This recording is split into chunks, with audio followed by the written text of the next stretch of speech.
Hi, it's Alan from Apple Autos, and today we're going to answer one of the most frequently asked questions that we get at the dealerships, and that's, should I buy or lease my next vehicle? Let's start and make sure we understand the difference between buying and leasing. Buying a car is pretty simple. Either you're going to pay cash for it or you're going to take out a loan.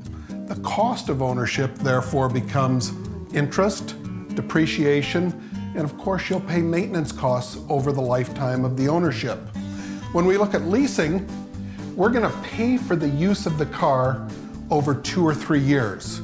We're going to make monthly payments, and at the end of that 2 or 3 years, we're going to give the car back to the manufacturer. Our costs again are interest and depreciation. Those are factored into the monthly payments. And of course there is some routine maintenance that you do on the vehicles. Let's look at why people enjoy either leasing or buying. With a lease, you're going to have a lower monthly payment because again, you're paying just for the part of the car you use, just for that 3 years of usage. You're going to get a new car every 3 years. That's a positive. You're not going to have any equity at the end typically. So when you're done with that vehicle, it goes back to the manufacturer and you're going to start over with a new lease or purchasing a car. Also, you're going to have low repair costs.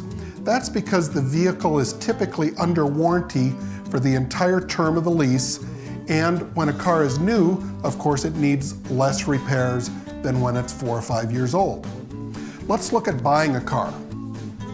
Payment's going to be a little higher typically, even with a 60-month loan. However, you're going to own the car at some point. That's an important thing to a lot of people. You're going to build equity. Typically, that'll happen after, say, 3 or 4 years because the car's depreciating as you're making payments on it. Your repair costs might be a little higher, particularly in the later years of ownership. Most repairs, or at least the expensive ones, happen after you've owned a vehicle for 4 or 5 years. But eventually, you're going to have no car payment, and a lot of people look forward to that day. So, let's review real quickly. When you buy a car, you get to own it, you're going to have some equity someday, and someday you're not going to have a car payment.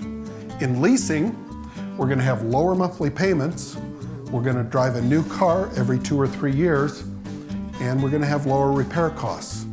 But of course there's no equity, and you're going to be making a monthly car payment. So how do we make this decision? You know, a lot of folks like to look at this in a real logical way. And we recommend that. Look at the costs, look at the monthly payments, look at your driving habits. But I'd also like you to consider kind of the emotional component of this. And when I talk about the emotional component, what I'm talking about are some things that people typically tell us. Meaning, I just feel better in a leased car. I've got a car under warranty. I don't worry about repairs. I just like driving a new car. Makes me feel good.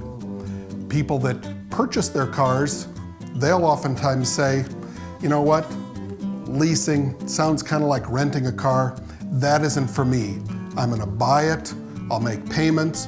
I feel better when I keep a car for 6, 7, 8 years.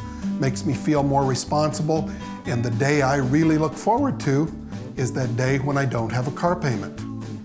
So here's how to go about making the decision. Think about your driving habits.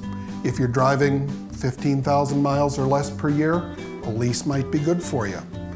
If you're driving real high mileage, the costs of buying your car, financing your car, could be lower over time.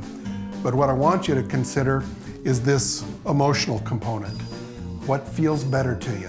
A little lower payment? A new car every 3 years?